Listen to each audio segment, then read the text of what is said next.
ಮೂಡಾ ಕೇಸ್ನಲ್ಲಿ ಸಿಎಂಗೆ big relief ಸಿಕ್ಕಿದೆ. ಹೈಕೋರ್ಟ್ನಿಂದ ಸಿದ್ದರಾಮಯ್ಯಗೆ ಸಿಕ್ತು ಬಿಗ್ ರಿಲೀಫ್.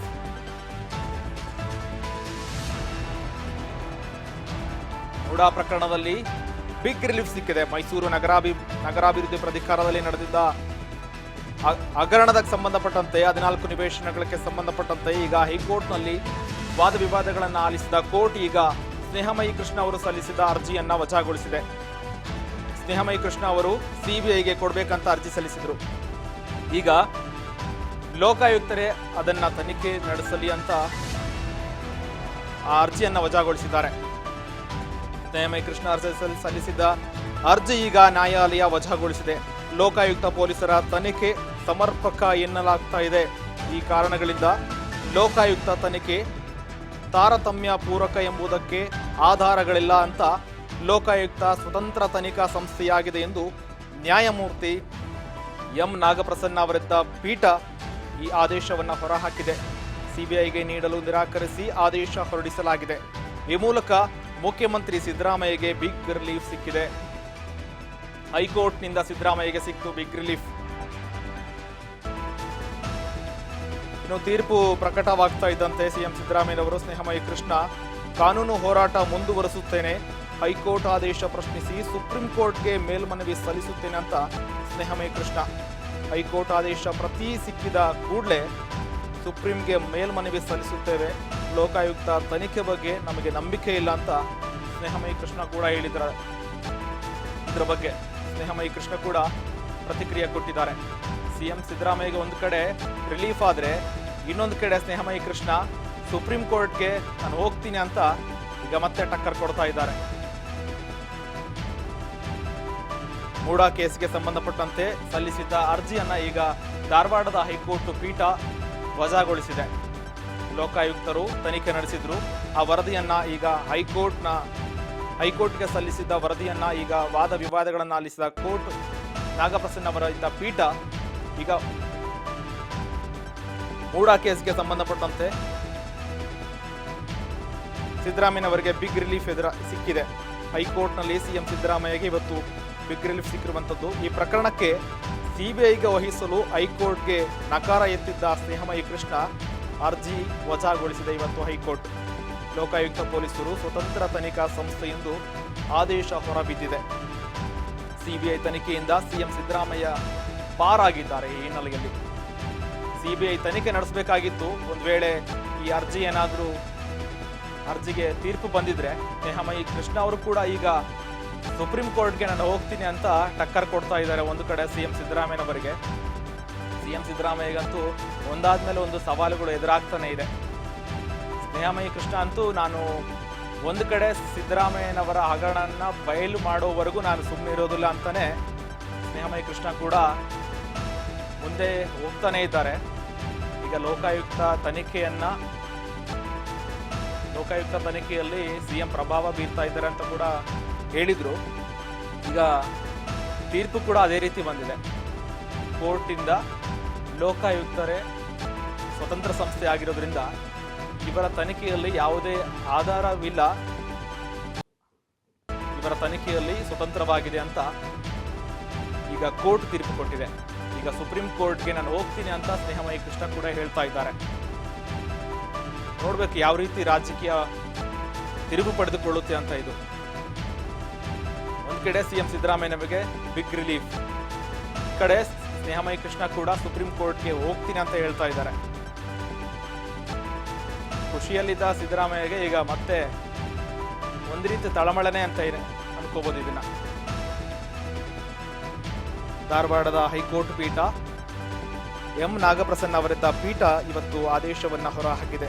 ಸಿಬಿಐಗೆ ನೀಡಲು ನಿರಾಕರಿಸಿದ ಆದೇಶ ಹೊರಡಿಸಿದೆ. ಈ ಮೂಲಕ ಮುಖ್ಯಮಂತ್ರಿ ಸಿದ್ದರಾಮಯ್ಯಗೆ ಬಿಗ್ ರಿಲೀಫ್ ಸಿಕ್ಕಿದೆ. ಇದರಿಂದ ಇನ್ನೂ ತೀರ್ಪು ಪ್ರಕಟವಾಗ್ತಾ ಇದ್ದಂತೆ ಮಾಧ್ಯಮಗಳಿಗೆ ಪ್ರತಿಕ್ರಿಯೆ ಕೊಟ್ಟಿದ್ದ ಸ್ನೇಹಮಯಿ ಕೃಷ್ಣ ನಾನು ಸುಪ್ರೀಂ ಕೋರ್ಟ್ಗೆ ಹೋಗ್ತೀನಿ ಅಂತ ಅಂದಿದ್ದಾರೆ. ಹೈಕೋರ್ಟ್ ಆದೇಶ ಪ್ರಶ್ನಿಸಿ ಮೈಸೂರು ನಗರಾಭಿವೃದ್ಧಿ ಪ್ರಾಧಿಕಾರದ ಕೇಸ್ಗೆ ಸಂಬಂಧಪಟ್ಟಂತೆ 14 ನಿವೇಶನಗಳನ್ನು ಅಕ್ರಮವಾಗಿ ಸಿಎಂ ಪ್ರಭಾವದಿಂದ ಬಳಸಿಕೊಂಡಿದ್ದಾರೆ ಅಂತ ಏನು ಸಲ್ಲಿಕೆ ಆಗಿತ್ತಲ್ಲ ಈ ಅರ್ಜಿ ವಿಚಾರಣೆಯನ್ನು ನಡೆಸಿದ ಕೋರ್ಟ್ ಇವತ್ತು ಆ ಅರ್ಜಿಯನ್ನ ಲೋಕಾಯುಕ್ತದಿಂದ ಸಿಬಿಐಗೆ ತನಿಖೆ ನಡೆಸಲಿ ಅಂತ ಅರ್ಜಿ ಸಲ್ಲಿಕೆಯಾಗಿತ್ತು. ಈ ಅರ್ಜಿ ಸಲ್ಲಿಕೆಯಲ್ಲಿ ಇವತ್ತು ವಾದ ವಿವಾದಗಳನ್ನು ಆಲಿಸಿದ ಧಾರವಾಡದ ಹೈಕೋರ್ಟ್ ಪೀಠ ಈ ಅರ್ಜಿಯನ್ನ ವಜಾಗೊಳಿಸಿದೆ. ಇದರಿಂದ ಈಗ ಲೋಕಾಯುಕ್ತ ತನಿಖೆಯೇ ನಡೆಸಲಿ ಅಂತ ಸಿದ್ದರಾಮಯ್ಯನವರಿಗೆ ರಿಲೀಫ್ ಕೊಟ್ಟಿದೆ. ಒಂದು ಕಡೆ ಸಿಎಂ ಸಿದ್ದರಾಮಯ್ಯನವರೇ ಲೋಕಾಯುಕ್ತದಲ್ಲಿ ಪ್ರಭಾವ ಬೀರ್ತಾ ಇದ್ದಾರೆ. ಇದರಲ್ಲಿ ನಿಷ್ಪಕ್ಷಪಾತವಾದ ತನಿಖೆ ಆಗೋದಿಲ್ಲ ಅಂತ ಸಂಶಯಪಟ್ಟು ಸಿಬಿಐ ತನಿಖೆ ನಡೆಸಲಿ ಅಂತ ಸ್ನೇಹಮಯಿ ಕೃಷ್ಣ, ಇಲ್ಲ ಕರ್ನಾಟಕದಲ್ಲಿ ಇರತಕ್ಕಂಥ ಸಂಸ್ಥೆಗಳು ಶ್ರೇಷ್ಠ ಮತ್ತು ಸ್ವತಂತ್ರವಾಗಿ ತನ್ನ ಕಾರ್ಯವನ್ನ ಮಾಡುತ್ತೆ ಅಂತ ಹೈಕೋರ್ಟ್ ಪೀಠ ಹೇಳ್ತಾ ಇದೆ. ಸುಪ್ರೀಂ ಕೋರ್ಟ್ಗೆ ಹೋಗ್ತೀನಿ ಅಂತ ಕೂಡ ಈಗ ಸ್ನೇಹಮಯಿ ಕೃಷ್ಣ ಕೂಡ ಹೇಳ್ತಾ ಇದ್ದಾರೆ. ಇದಕ್ಕೆ ಸಂಬಂಧಪಟ್ಟಂತೆ ನಮ್ಮ ಪ್ರತಿನಿಧಿ ಬಸವರಾಜ್ ಹೂಗಾರ ದೂರವಾಣಿ ಸಂಪರ್ಕದಲ್ಲಿದ್ದಾರೆ. ಬಸವರಾಜ್, ಇವತ್ತು ಧಾರವಾಡದ ಹೈಕೋರ್ಟ್ ಪೀಠ ಕೂಡ ಸ್ನೇಹಮಯಿ ಕೃಷ್ಣ ಅವರು ಸಲ್ಲಿಸಿದ್ದ ಅರ್ಜಿಯನ್ನ ವಜಾಗೊಳಿಸಿದೆ. ಇದರಿಂದ ಲೋಕಾಯುಕ್ತರೇ ಸ್ವತಂತ್ರವಾಗಿ ತನಿಖೆ ನಡೆಸ್ತಾರೆ ಅಂತ ಕೂಡ ಹೇಳಿದ್ದಾರೆ. ಈ ಆದೇಶದಿಂದ ಹೊರ ಬರ್ತಾ ಇದೆ. ಶ್ರೀಕಾಂತ್, ಈಗಾಗಲೇ ಸಿಎಂ ಸಿದ್ದರಾಮಯ್ಯವರ ವಿರುದ್ಧವಾಗಿ ಏನು ಮೂಢ ಪ್ರಕರಣ ಇದೆ, ಈ ಒಂದು ಮೂಢ ಪ್ರಕರಣವನ್ನ ಸಿಬಿಐಗೆ ವಹಿಸಬೇಕು ಅನ್ನುವಂತ ಒಂದು ಹಿನ್ನೆಲೆಯಲ್ಲಿ ಅರ್ಜಿಯನ್ನು ಕೂಡ ಸಾಮಾಜಿಕ ಕಾರ್ಯಕರ್ತರಾಗಿರ್ತಕ್ಕಂಥ ಸ್ನೇಹಮಯಿ ಕೃಷ್ಣ ಅವರು ಕೂಡ ಸಲ್ಲಿಸಿದ್ರು. ಅದು ವಾದ ವಿವಾದಗಳು ಕೂಡ ನಡೆದಂತ ಸಂದರ್ಭದಲ್ಲಿ ಇದೀಗ ಸಿಎಂ ಸಿದ್ದರಾಮಯ್ಯವರಿಗೆ ಈ ಒಂದು ಸಿಬಿಐ ವಹಿಸುವಂತ ಪ್ರಕರಣ ಏನಿದೆ, ಏನು ಅರ್ಜಿಯನ್ನು ಸಲ್ಲಿಸಿದ್ರು ಅದನ್ನ ನ್ಯಾಯಾಲಯ ಕೂಡ ತಿರಸ್ಕಾರ ಮಾಡಿರ್ತಕ್ಕಂಥದ್ದು, ಅಂದ್ರೆ ಅರ್ಜಿಯನ್ನು ವಜಾವನ್ನು ಕೂಡ ಗೊಳಿಸಿರ್ತಕ್ಕಂಥದ್ದು. ಹಾಗಾಗಿ ಸಿದ್ದರಾಮಯ್ಯವರಿಗೆ ಎಲ್ಲೊಂದ್ ಕಡೆ ಈ ಒಂದು ಸಿಬಿಐ ತನಿಖೆಗೆ ನ್ಯಾಯಾಲಯ ವಹಿಸುತ್ತಾ ಅನ್ನುವಂತ ಸಾಕಷ್ಟು ಆತಂಕ ಕೂಡ ಇತ್ತು. ಅವರ ಆಪ್ತ ಬಳಗವು ಕೂಡ ಒಂದ್ ಕಡೆ ಕ್ಷಣಕ್ಕೂ ಕೂಡ ಯಾವ ರೀತಿಯಾಗಿ ಒಂದು ತೀರ್ಪು ಬರುತ್ತೆ ಅನ್ನುವಂಥದ್ದನ್ನು ಕೂಡ ಕಾತುರದಿಂದ ಕಾಯ್ತಾ ಇದ್ರು.